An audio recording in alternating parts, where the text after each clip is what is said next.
The worst nuclear mistake in history began with a late-night safety test. On April 26, 1986, engineers at Chernobyl's Reactor 4 tried to see if the plant could keep running during a power outage. But the reactor had dangerous design flaws, and a chain of human errors pushed it into instability. At exactly 1:23 a.m., the power surged out of control. Moments later, two massive explosions ripped the building apart. The steel and concrete roof was blown off. Radioactive fire shot hundreds of feet into the night sky. In seconds, Chernobyl went from a routine test to the world's worst nuclear disaster.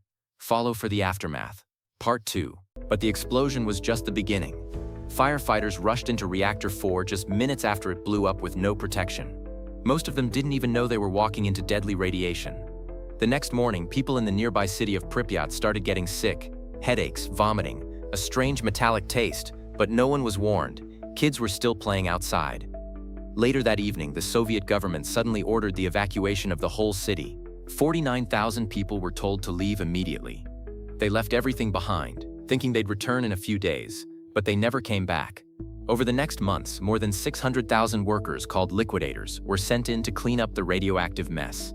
Many of them developed cancer and health issues years later. To seal the reactor, they built a massive concrete structure known as the sarcophagus, but even that began to crack and leak. And the most shocking part is what that place looks like today. Follow for Part 3, Inside the Chernobyl Exclusion Zone. What does Chernobyl look like today? Pripyat, once a thriving city, is now frozen in time. Classrooms filled with dust-covered books, toys still scattered on the floor, and the Ferris wheel that never carried a single child. Nature has taken over. Trees grow through cracked sidewalks, and wild animals roam freely where humans once lived. Wolves, deer, even rare species like Przewalski's horses now thrive in the radioactive zone. Tourists are allowed to visit, guided through abandoned buildings and haunting streets. But Geiger counters still click rapidly in certain hotspots. Radiation remains invisible but dangerous. Over Reactor 4 now stands a massive steel structure built in 2016, designed to contain the deadly core for the next 100 years.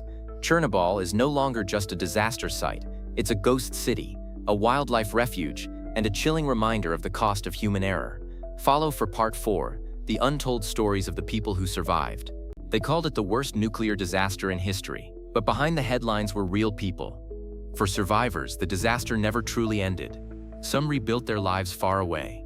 Others carried the memory of Pripyat with them forever. And a few, the samosely, chose to return. Elderly residents who defied the danger, planting gardens, raising animals, and living out their days in the silence of the exclusion zone. Today, Chernobyl stands as a ghost city, a memorial and a laboratory. Scientists study it to protect the future.